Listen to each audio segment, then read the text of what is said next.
नमस्कार दोस्तों, आज के इस वीडियो में मैं आपके साथ यूपीएससी सीएससी 2023 का जो सीसैट का पेपर है, सामान्य अध्ययन पेपर 2, उसको डिस्कस करने जा रहा हूं। उससे पहले आपको बता दूं कि यूपीएससी का जो कट ऑफ है, एक एक्सपेक्टेड कट ऑफ, एक टेंटेटिव कट ऑफ हमारे यूट्यूब चैनल पे मैंने इसको डाल रखा है। उस वीडियो को आप उसको भी देखें।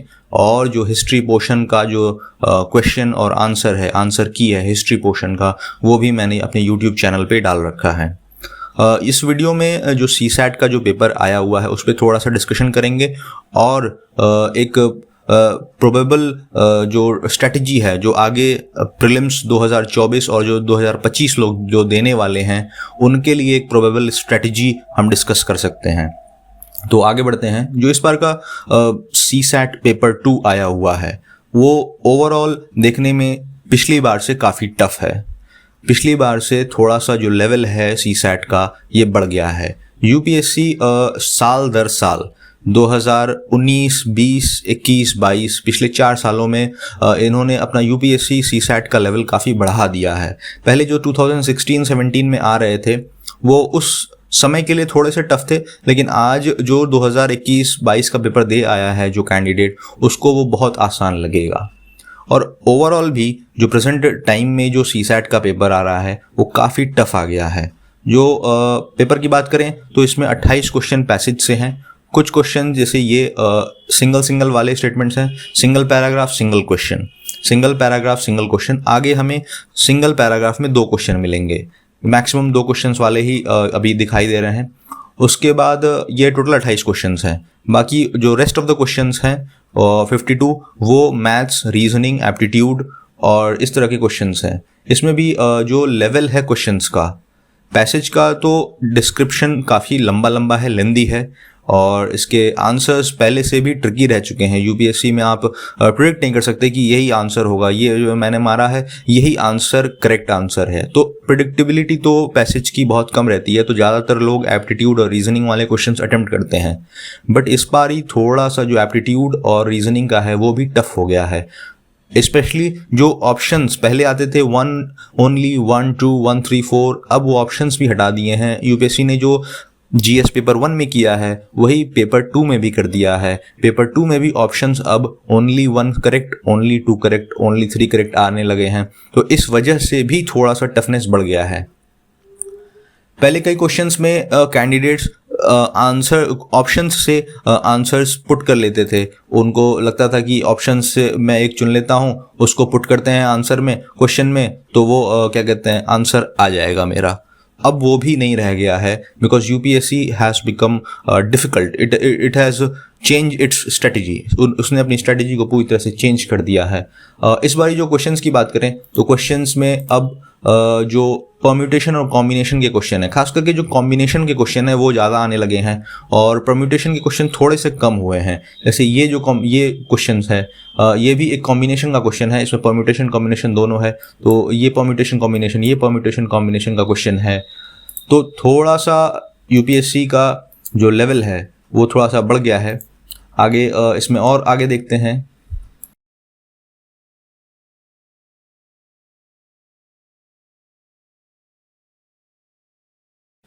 अब ये सब जो क्वेश्चन नंबर 8 है, जो क्वेश्चन नंबर 8 है, ये भी थोड़ा सा हायर साइड में आ गया है, थोड़ा सा टफर साइड में चला गया है। उसी तरह से आगे हम देखते हैं। कुछ क्वेश्चंस करने लायक हैं, कुछ क्वेश्चंस इजी थे, लेकिन काफ़ी क्वेश्चंस थोड़े से टफ हो गए हैं। अब ये क्वेश्चंस जो है, पहले क्यूब्स के बहुत इजी क्वेश्चंस आते थे, उसको सॉल्व करना बहुत ही इजी होता था, लेकिन अब ये जो क्यूब्स के क्वेश्चन आ रहे हैं ये बहुत ही डिफ़िकल्ट, धीरे धीरे टफर साइड्स पे हो जा रहे हैं। तो जिनको प्रैक्टिस नहीं है वे इसको उनको थोड़ा सा ये टफ लगेगा। आगे देखते हैं। ये जैसे क्वेश्चंस, कुछ क्वेश्चंस इसमें इजी हैं, जैसे ये 28th वाला क्वेश्चन है, ये थोड़ा सा इजी है। अगर आपने प्रैक्टिस किया हुआ है इस क्वेश्चन को, क्वेश्चन नंबर 28, इस टाइप के क्वेश्चंस को, तो आप इसका आंसर निकाल सकते हैं। जैसे each digit of a 9 digit number is 1, यानी कि ये 9 1 करके ये 9 डिजिट के नंबर हैं और इनको मल्टीप्लाई करना है इटसेल्फ से। तो इनको फिर से आप उसी से मल्टीप्लाई करेंगे, इसी डिजिट से, तो आपको जो रिजल्टिंग नंबर है उसका सम कैसे आता है। तो इसमें थोड़ा सा जो लोग प्रैक्टिस कर सकते हैं, जो लोग प्रैक्टिस खूब क्वेश्चंस करेंगे, उनको आइडिया रहेगा कि कैसे करना होता है सवाल। जैसे मान लीजिए आप पहले वन डेट का लेते हैं, तो 1 इंटू 1 दैट इज 1। अब 11 लेते हैं, तो 11 इंटू 11, तो 11 इंटू 11 हो गया आपका 121। तो इस तरह से आप देख रहे हैं कि अगर हम 4 डिजिट के नंबर में मल्टीप्लाई कर रहे हैं तो ये 3 डिजिट का नंबर बन रहा है और इसका सम 121 आ रहा है। अगर आप 111 करेंगे और उसको 111 से मल्टीप्लाई करेंगे, यानी 111 इंटू 111, तो ये आपका आएगा 12321। तो आप देखेंगे कि ये 3 और 3 6 डिजिट के नंबर है, आंसर में 5 डिजिट आ रहा है और नंबर्स ऐसे 12321 आ रहा है। इसी तरह से अगर हम 9 डिजिट का मल्टीप्लाई करेंगे तो 9 + 9 18, 18 - 1 17 डिजिट का नंबर बनेगा और उसके जो आंसर होगा 1 2 3 4 5 6 7 8 9, उसके बाद 8 7, उस तरह से करते करते वापस 1 तक। तो इसका सम होगा, इसका आंसर होगा 81। तो थोड़ी सी आपको स्ट्रेटेजी में बदलाव लानी होगी अपनी आंसर सॉल्विंग की। तो कुछ आसान क्वेश्चंस आते हैं यूपीएससी के, ऐसा नहीं है, कुछ आसान क्वेश्चंस आते हैं जो आप सॉल्व कर सकते हैं। अब जैसे क्वेश्चन नंबर 29 है, आपको लगेगा कि थोड़ा सा ये टफर साइड में आ गया है, तो ये 29th क्वेश्चन जो है ये ऑलरेडी यूपीएससी ने पिछले 1 आध साल में पूछा है, मुझे याद है। उस वक्त उसने पूछा था 1 से लेके 1000 तक के जो नंबर्स हैं उनके जो इंटीजर्स आए हुए हैं, ऑल डिजिट्स का सम जो है उस वक्त क्या था। अब बस इसने ट्विस्ट कर दिया है, 10 to 100 कर दिया है। तो अगर आपको पता है स्ट्रेटेजी की, कैसे आपको ट्रिक पता है, आपको तरीका पता है कि किस तरह से 1 to 100 का निकालना है, तो आप जान जाएंगे 1 to 100 कैसे निकालना। फिर उसमें से माइनस कर दीजिए जो 1 to 9 है, 1 to 9 डिजिट्स को आप माइनस कर देंगे तो आपका आंसर आ जाएगा। तो इस तरीके से आपको सॉल्व करना होगा। थोड़ा सा अपना पेपर में जब आप जाएं तो थोड़ा सा आप काम रहें, पेशेंस के साथ क्वेश्चंस को सॉल्व करें, बिकॉज कई क्वेश्चंस इसमें हैं ऐसे जो अगर आप पेशेंस लूज करते हैं तो आप उनको वहाँ पे उनसे जूझने लगेंगे, उनसे क्वेश्चंस आपके सॉल्व नहीं होंगे। तो अब जैसे ये क्वेश्चन है 37वां क्वेश्चन, 37th क्वेश्चन, ये बहुत ही सिंपल क्वेश्चन है। अगर आप इसको प्रैक्टिस करके जाएंगे तो ये आपसे आसानी से हो जाएगा।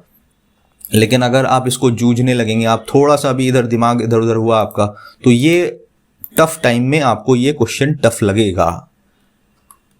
इस तरह से और भी कई क्वेश्चंस आए हैं, अराउंड 15-16 इजी क्वेश्चंस हैं। मैं ऐसा नहीं कह रहा हूँ कि सारे इजी क्वेश्चंस हैं, बट 15-16 इजी क्वेश्चंस हैं और 28 पैसेज क्वेश्चंस हैं।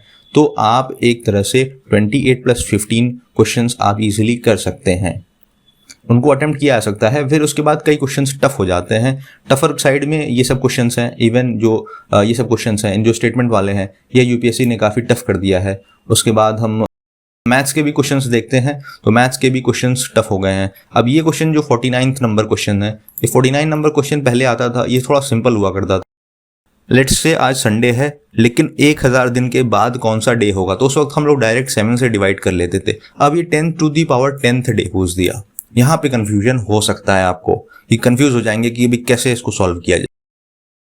तो उस केस में आपको पेशेंस रखना है, आपको तरीका, आपका मेन मेथड एक ही होगा, आपका मेन मेथड वही है 1000 को 7 से डिवाइड करना। यहाँ पे भी मेन मेथड एक ही है, बट पेशेंस की वजह से, पेशेंस लूज करने की वजह से कैंडिडेट्स इन क्वेश्चंस को सॉल्व नहीं कर पाते हैं। तो ये तो हुई सीसैट की बात। सीसैट की बात, अब इस सीसैट की वजह से जो मैंने कट ऑफ बताया हुआ है, सीसैट की वजह से पिछले 2 सालों में कट ऑफ काफ़ी नीचे गिर गया है। जो अच्छे कैंडिडेट्स हैं, जो जीएस में भी 100 ला ले रहे हैं, उनका सीसैट नहीं निकल पा रहा। इस वजह से जो कट ऑफ है वो धीरे धीरे कम होते जा रहा है। यूपीएससी इस साल भी थोड़ा सा ये पेपर टफ है, टफर साइड में मैं कहूँगा, तो इस वजह से भी कट ऑफ नीचे जाएगा। तो कट ऑफ मैंने बता दिया है, उस वीडियो को आप देख सकते हैं। 2024 वाले लोगों के लिए, 2024 और 25 जो लोग देने जा रहे हैं प्रीलिम्स, उनके लिए बस एक ही एडवाइस है कि वो अपना पेशेंस लूज ना करें, क्वेश्चंस को प्रैक्टिस करें। अच्छा, ऐसे क्वेश्चंस आपको यूपीएससी के अलावा ज़्यादातर कोचिंग वाले देते नहीं हैं। कोचिंग वालों के जो क्वेश्चंस होते हैं वो थोड़ा ईजी साइड में हो सकते हैं। तो आप यूपीएससी के पुराने पेपर्स को तो हमेशा लगाइए, उनको हमेशा हर 4-5 साल के पेपर्स तो एटलीस्ट आप हर 3-4 महीने पे, जिनको भी प्रॉब्लम है, जिनको लग रहा है कि भाई ये सीसैट हमारे लिए प्रॉब्लमेटिक है, उनके लिए तो मैं ज़रूर कहूँगा कि हर 2-3 महीने पे वो 4-5 साल के पुराने पेपर्स ज़रूर से ज़रूर लगाएं और जो क्वेश्चंस के पैटर्न हैं उनको समझें और उसको सॉल्व करें, ज़्यादा से ज़्यादा उस पर क्वेश्चन सॉल्व कर लें और यूपीएससी की ऑफिशियल आंसर की से अपना आंसर्स मिलाएं। तो आशा है आपको यह वीडियो पसंद आया होगा। इसे लाइक करें, शेयर करें और हमारे यूट्यूब चैनल को सब्सक्राइब करें। Thank you.